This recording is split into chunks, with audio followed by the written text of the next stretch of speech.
Israel और Hamas युद्ध में अमेरिका जहां इजराइल के पक्ष में है, तो वहीं ईरान हमास के समर्थन में खड़ा है। अमेरिका ने इजराइल की मदद के लिए अपने युद्धपोत और एयरक्राफ्ट कैरियर पहले से ही समुद्र में तैनात कर रखे हैं। वहीं ईरान भी कई बार अपनी हाइपरसोनिक मिसाइल और ड्रोन्स का प्रदर्शन कर अमेरिका और इजराइल को आंख दिखाता रहता है।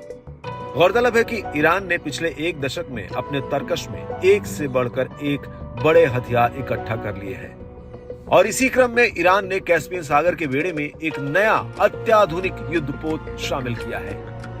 इसकी क्षमता अपने आप में जबरदस्त है। तो आइए सबसे पहले इस युद्धपोत के बारे में कुछ खास बातें आपको बताते हैं।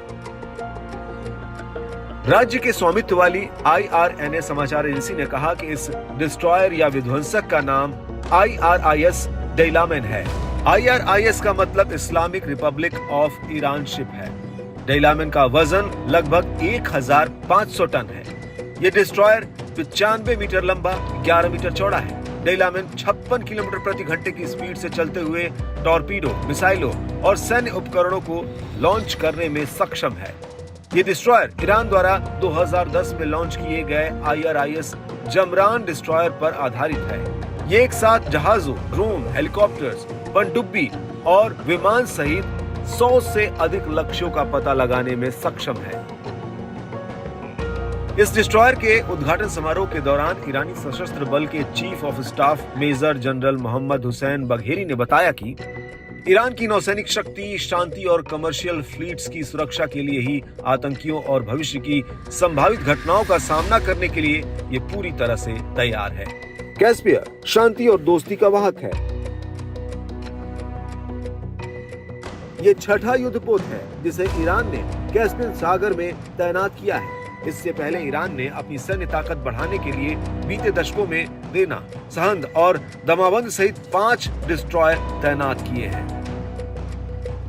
नया डिस्ट्रॉयर डेलामेन चारों तरफ से घिरे कैस्पियन क्षेत्र में काम करेगा, जो मध्य एशिया और समुद्र के किनारों पर भी ईरान के प्रभाव को दिखाएगा।